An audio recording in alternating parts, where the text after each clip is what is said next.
Hai Sobat Horor, ketemu lagi sama saya Giri Official. Kali ini saya bercerita tentang kisah lagu Nina Bobo. Yuk, kita langsung saja ke ceritanya. Sekitar tahun 2004 datang keluarga kecil yang pindah di Pulau Jawa yang berasal dari Jakarta di sebuah rumah Jawa kuno yang kabarnya dulu pada zaman Belanda ada sebuah keluarga kecil yang tinggal di rumah Jawa ini dan mempunyai seorang anak perempuan yang bernama Nina. Karena demam tinggi dan tidak sempat menciptakan lagu serta menyanyikannya untuk Nina, akhirnya Nina meninggal dunia. Namun keluarga kecil dari Jakarta tidak begitu percaya pada mitos tersebut. Ketika sudah sampai di rumah Jawa tersebut, Wina 6 tahun anak dari Yoga dan Vina yang akan menempati rumah Jawa tersebut mendengar suara nyanyian Nina Bobo yang dibawakan oleh seorang wanita di dalam kamar dengan merdunya. Wina lalu menceritakan kepada ibunya yang sedang beres-beres. "Mama, Wina dengar ibu-ibu lagi nyanyi Nina Bobo di dalam kamar." "Apa Wina sayang? Jangan aneh-aneh lah, Mama nggak suka." "Beneran Ma Wina dengar?" "Wina, Mama mohon jangan ngada-ngada, Mama lagi sibuk beres-beres." "Ya sudah, kamu sama Papa aja ya." Lalu Wina menghampiri papanya dengan wajah yang ketakutan. "Papa, Wina tadi dengar suara ibu-ibu nyanyi Nina Bobo di dalam kamar itu." Papa Nina menjawab dengan tertawa kecil seakan meremehkan perkataan Wina tersebut. "Wina, di rumah ini tidak ada siapa-siapa kecuali ada Papa, Mama, dan Wina. Kalau Wina tidak percaya, ayo kita ke kamar yang katanya Wina ada hantunya." Lalu Wina diajak ayahnya ke kamar yang membuat Wina ketakutan. Pas sudah di depan pintu kamar, Wina mendengar teriak-teriakan kecil namun papanya tidak mendengarnya. Ketika Papa Wina akan membukanya, Nina berusaha untuk mencegahnya. "Papa, jangan dibuka." Ketika papanya sudah membuka pintu itu dan melihat ke dalam, tidak ada apapun, yang ada cuma ranjang, lemari dan lukisan seorang anak kecil. Lalu Papa Wina menghampiri Wina dan mengajak ke dalam serta memberitahu bahwa tidak ada apa-apa di kamar ini, dan Wina pun ditawari ayahnya untuk menempati kamar tersebut. "Wina mau kan tidur di kamar ini? Bagus loh kamarnya." "Wina nggak mau ayah, di sini ada hantunya." "Wina, Papa kan sudah bilang hantu itu tidak ada, jadi Wina nggak boleh takut lagi. Papa ngerti kok, Wina belum terbiasa dengan rumah baru kita." "Ya sudah, Wina ikut Papa ke taman ya," jawab Wina dengan wajah yang masih ketakutan. "Iya Papa." Saat akan meninggalkan kamar itu terdengar lagi suara nyanyian Nina Bobo oleh wanita misterius itu. Wina bingung apa yang harus ia perbuat dan harus bercerita kepada siapa bahwa rumah yang ia tinggali bersama Papa dan Mamanya itu berhantu. Handphone Mama Wina berbunyi pertanda ada yang meneleponnya saat itu. Lalu Mama Wina segera mengangkatnya saat sedang membersihkan ruang tamu yang penuh debu. "Halo, dengan siapa ya?" "Tante, ini Franz, kakaknya Kamaya." "Oh, Franz, bagaimana kabarmu dan keluarga di sana?" "Tidak baik Tante, ayah dan ibu sudah meninggal karena kecelakaan pesawat saat akan pergi ke Korea." Tante turut berduka cita Franz. "Iya Tante." Tante, Franz minta tolong untuk beberapa bulan ke depan Kamaya tinggal di rumah Tante. Soalnya Franz ada kerjaan di Korea karena klien ayah ada di sana." "Oh, iya Franz, tentu saja Tante mau. Rumah Tante selalu terbuka buat kamu dan Kamaya. Ngomong-ngomong, alamat Tante ada di mana?" "Di Jogja, tepatnya di rumah Jawa, kamu tahu kan?" "Oh, iya Tante, makasih Tante." "Sudah dulu ya Tante, terima kasih." Saat sudah selesai terdengar ada yang jatuh di kamar yang membuat Wina takut, membuat kaget Mama Wina, namun Mama Wina berpikir mungkin itu cuma tikus. Lalu Mama Wina menemui Papa Wina dan menceritakan kabar bahwa keponakannya yang bernama Kamaya akan tinggal bersama mereka.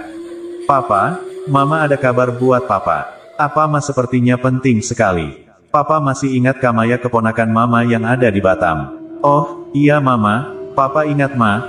Memang ada apa dengan Kamaya Ma?" "Kamaya mau tinggal satu rumah sama kita karena si Franz mau ke Korea mengurusi kerjaan ayahnya. Nasib mereka sungguh malang Pak, harus ditinggal oleh ayah dan ibunya untuk selamanya." Papa Wina kaget saat mendengar kabar buruk itu. "Berarti di sini ada yang menjaga Wina dong Ma?" "Iya Papa, Wina senangkan Tante Kamaya akan tinggal bersama kita." Wina hanya tersenyum. Karena waktu semakin sore, Wina dan kedua orang tuanya masuk rumah. Sebuah tempat tinggal yang mewah dan besar singgah dua saudara yang ditinggalkan oleh kedua orang tuanya karena kecelakaan pesawat. Kamaya, Franz serta para pembantunya berkumpul di ruang tamu. Karena Franz akan memberitahu bahwa Kamaya akan tinggal bersama tantenya di Pulau Jawa. "Selamat malam. Di sini saya akan memberikan informasi penting, yaitu Kamaya akan tinggal bersama Tante Vina yang saat ini beliau tinggal di Pulau Jawa, tepatnya di rumah Jawa." Singkat cerita, Nina kerasukan. Sudah seminggu berlalu semenjak malam itu, Nina dipasung di dalam kamarnya.